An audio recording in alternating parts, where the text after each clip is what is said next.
Lagoons were a celebrated addition to Jurassic World Evolution 2, but quickly fell flat.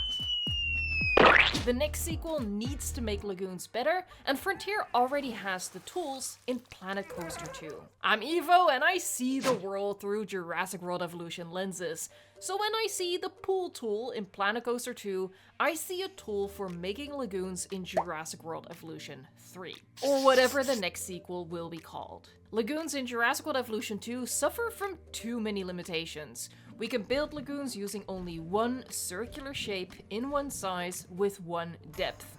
Through updates, Frontier did add decorations and finally kelp, but for Jurassic World Evolution 3 they need to do better and start from scratch. Or, well, maybe not. Because this week, Planet Coaster 2 released with an entire new water park toolset, including a flexible tool for making pools. Let's look at this tool and how it can be implemented in the upcoming Dinosaur Park Builder to make making lagoons a much more creative and satisfying process. I already talked about Planet Coaster 2's Path tool, which I'd be happy for Frontier to just transplant into the next Evolution game. But the pool tool would need some tweaks and changes to make it the perfect lagoon tool. But let's first look at how the pool tool works, and then I'll mention the improvements and additions needed to make it the perfect tool for the marine animals in Jurassic World Evolution 3. For the purpose of this video, because I'm just looking at how Planet Coaster 2 can relate to Jurassic World Evolution 3, I'm showcasing just two of the tools in particular, the draw tool and the stamp tool. The draw tool allows you to create a pool of any shape by drawing the outline of the shape, and then the game fills it in automatically once the two ends are connected.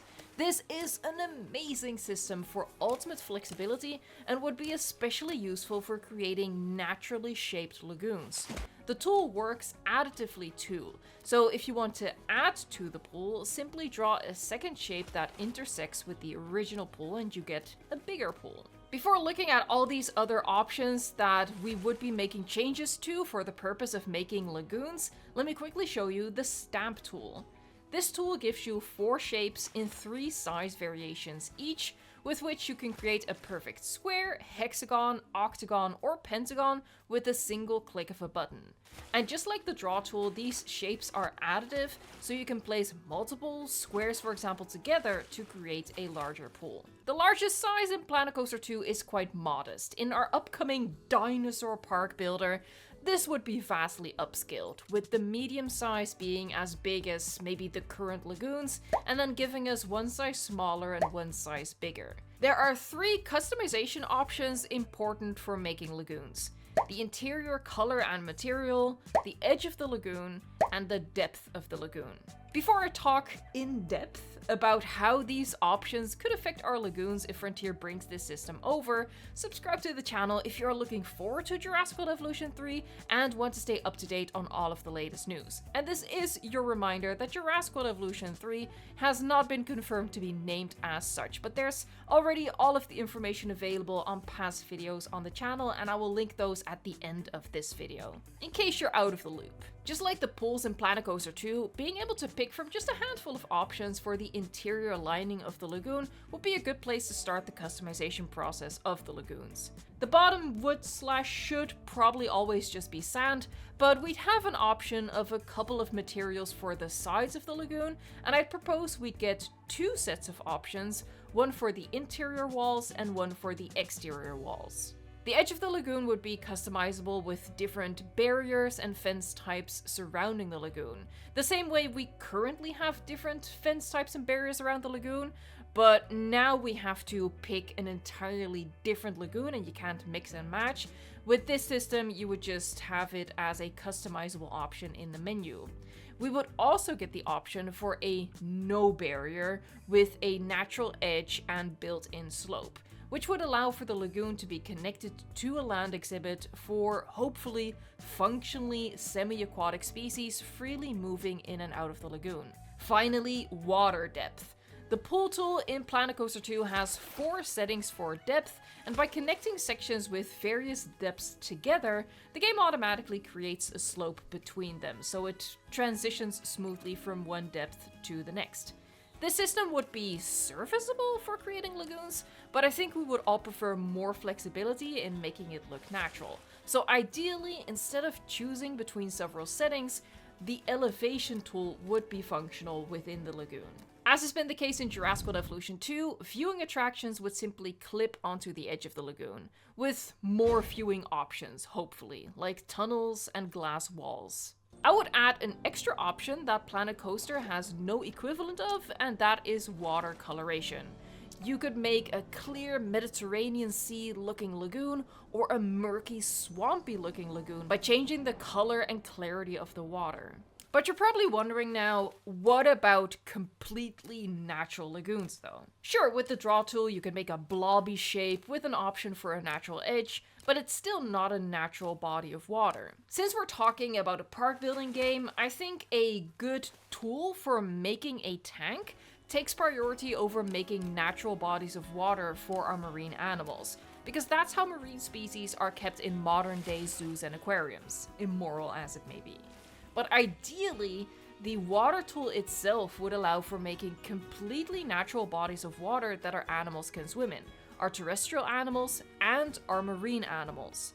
This wouldn't fall under the Lagoon tool at all. This would simply be a much needed and much wanted improvement of the water tool as part of the terrain editing. I don't think this would make a separate Lagoon tool obsolete. Personally, as a park builder who wants to lean into the realism of that, I want to be able to create tanks the way you'd see in zoos and aquariums, as well as being able to create natural bodies of water. But personally, I don't see how a huge lake for housing a Mosasaurus is the best way to showcase your Mosasaurus within a Jurassic World or Jurassic Park. I really do think we need a Lagoon tool, but I do understand the want and share the want for creating natural bodies of water. Currently, the way water works in Planet Coaster 2 is essentially you dig a hole with the terrain tool and then you fill it with water. They could take this feature into Jurassic World Evolution 3, but I'd prefer for them to take a look at Prehistoric Kingdom instead, where you first designate where you want your body of water to be,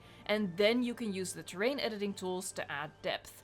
I just think adding lakes and rivers is easier to visualize if you put down the water first, rather than first just digging a hole or a trench and then later filling it with water. But of course the biggest challenge here for implementing truly natural lagoons is that it's important for the water to actually have volume that allows animals to move in a three-dimensional space, not just be able to swim along the surface, but be able to dive as well.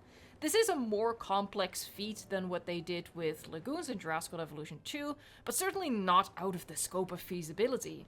Modern marine animals in Planet Zoo already have the ability to swim around in bodies of water built using the default terrain and water tool of the game. To add to the lagoon improvements, both the lagoons that we built using the, let's say, tank tool and the natural terrain editing and water tool, is that we should have an underwater foliage brush and an underwater rock brush. Planet Coaster 2 has a rock brush. I think that's brilliant. A much wanted overall improvement that would help with lagoons as well is just removing the hitbox from all decorations and placeable foliage, so we could line the edge of a lagoon with whatever we want and put any decoration at the bottom of the lagoon. What I've described in this video is an idealistic best case scenario, from my personal perspective at least. I'm sure you have like a different vision of what the lagoon tool should look like, but this is what I hope for. It's not what I expect. Unfortunately, best case scenarios are rarely reality. Thankfully, worst case scenarios are rarely the case either, so we'll probably end up somewhere in between. Worst case scenario would be the lagoons get ported over without any improvements.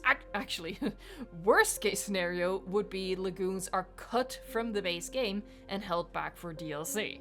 But I don't believe that. Especially this week. I fight to remain the optimist that my therapist has made me, and I believe that we will be seeing lagoons done better in the next game, and I'm just curious to see what Frontier is working on. If you are curious as well and you want to stay up to date on all of the Jurassic World Evolution 3 news, including when we will finally officially know the name of the game, then subscribe to the channel because I will keep you up to date on everything. If you've been enjoying this lagoon build in the background, I will link the speed build for you right here, as well as my video with over 100 improvements that would make the next game perfect. Thank you so much for watching, liking, subscribing, and until next time. Enjoy Planet Coaster 2, it is out now.